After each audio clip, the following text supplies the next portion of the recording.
Hello guys, here's another tutorial, a quick one on sprite animation on Adobe Flash. I'm using CS 5.5, so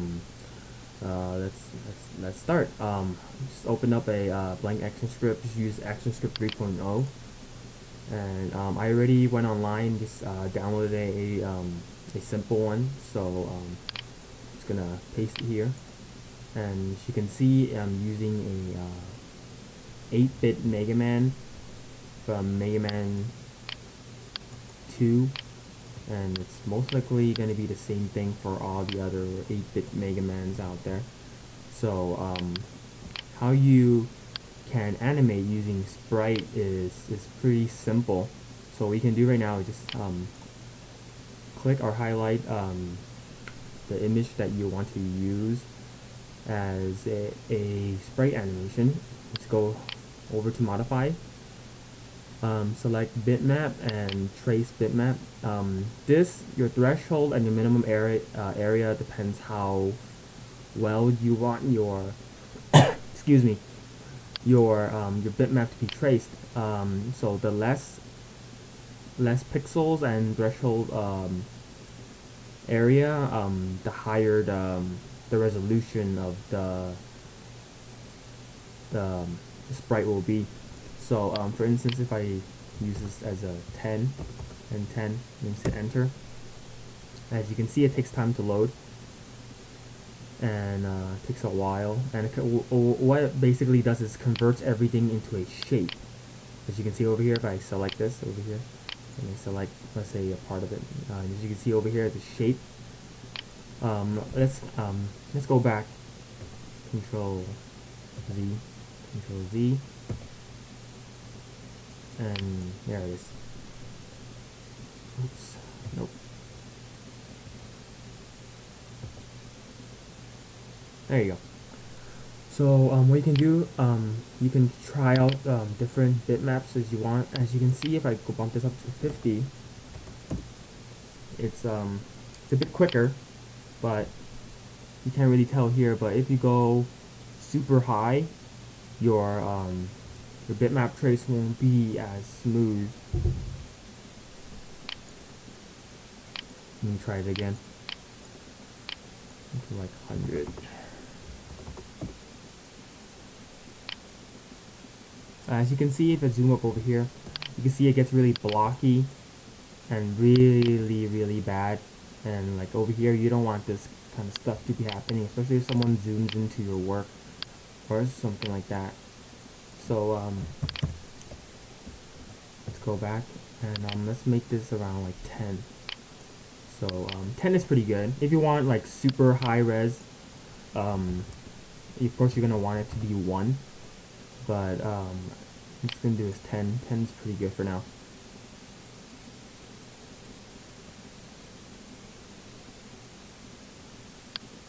There you go. What I'm gonna do right now is I'm gonna delete the stuff I don't need. So as you can see, it has a white background. So I'm just gonna go over here and just delete these, and delete these lines over here.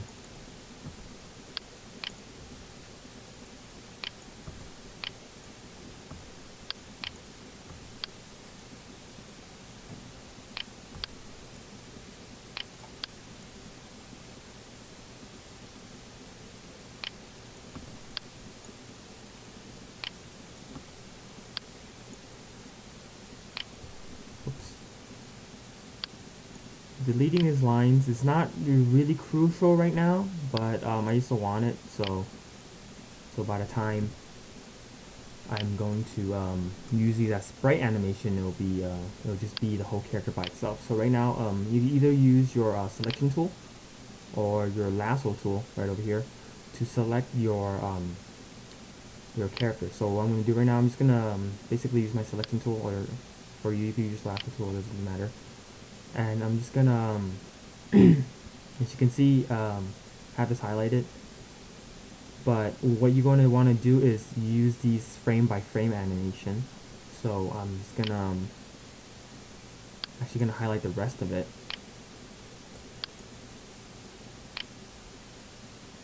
And I'm just gonna cut, put a new frame, and I'm gonna shift and control shift and either paste, or what you can do is just paste in place. That doesn't really matter.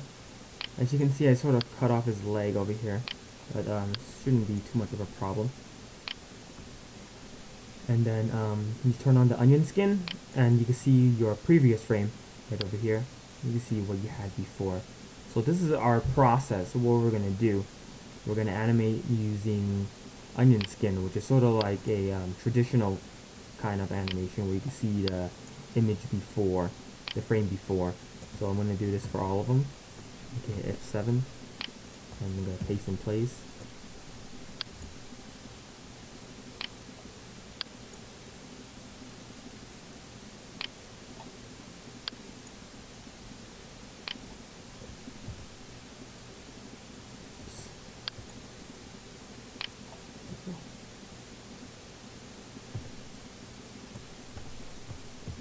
Paste in place. Actually, I'm not going to use these. These are just going to be mirrored, so I don't really need these.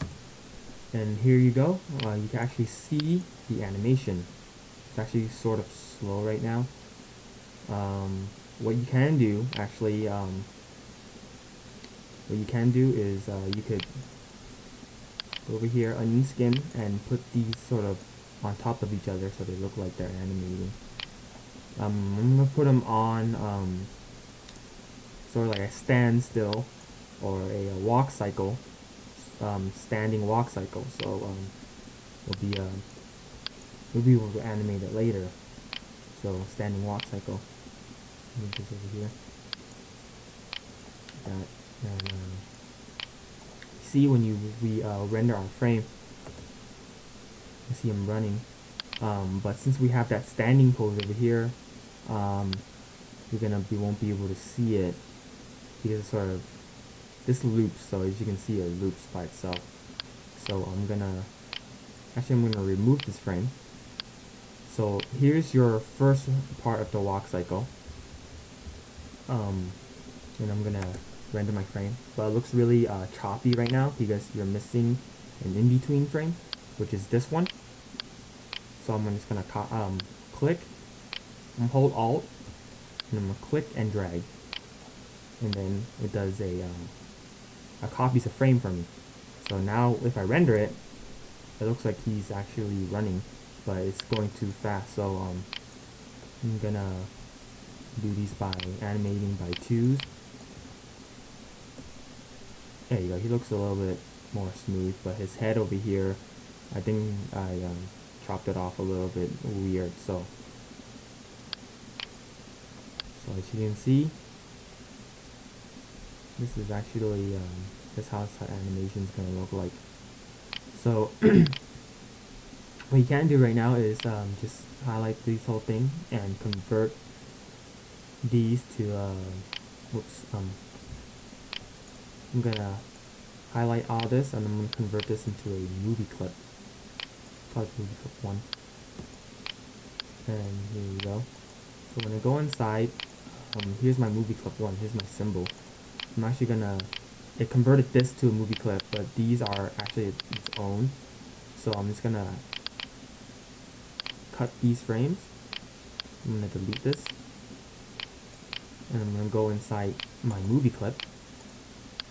And I'm gonna paste my frames here. And I'm just gonna make these all back into 2s. Animating by 2. And these. And I'm gonna onion skin, I'm gonna place them on top of each other so you can see where you're animating. So I'm gonna move this character.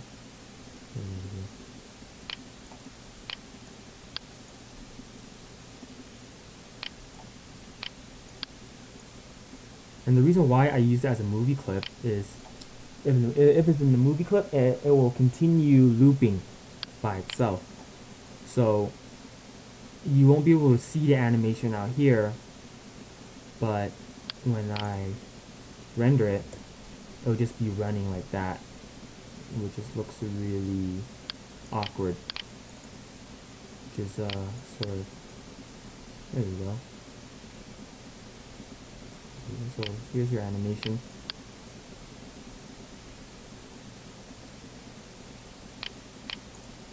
The good thing about movie converting into movie frame and animating on top the walk cycle on top of itself is actually you can actually move it around later. So if I move this whole thing over here, it'll move the whole animation, and if I render my frame, it'll be running from there. And plus you can resize it and everything, and it'll all be consistent throughout, which is pretty cool. So just for a test, I'm just gonna go up to like frame 200 and just hit F5. And what I'm gonna do right now is I'm gonna do a simple tween. I'm just gonna make this a classic tween. So I'm gonna drag this character over here, and you see it animates for me. So as you can see, this character is gonna be running across screen at 24 frames per second. You can always adjust your own. So it's gonna be have a 8-second walk cycle approximately. So when we render our frame right now, you'll be sort of like walking down, but it looks really bad for some reason. So if you want, you can actually go inside and adjust it. So I think what happened is missing a frame. So I'm just gonna copy this, Alt click and drag to the end. So there you go. And let's check your animation. Okay, I think that looks weird still. So, I'm just gonna go inside. I'm just gonna remove this.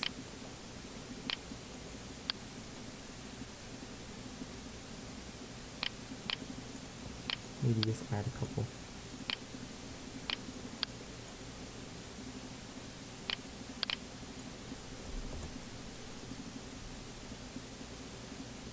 It's going a bit too quick, so what you can do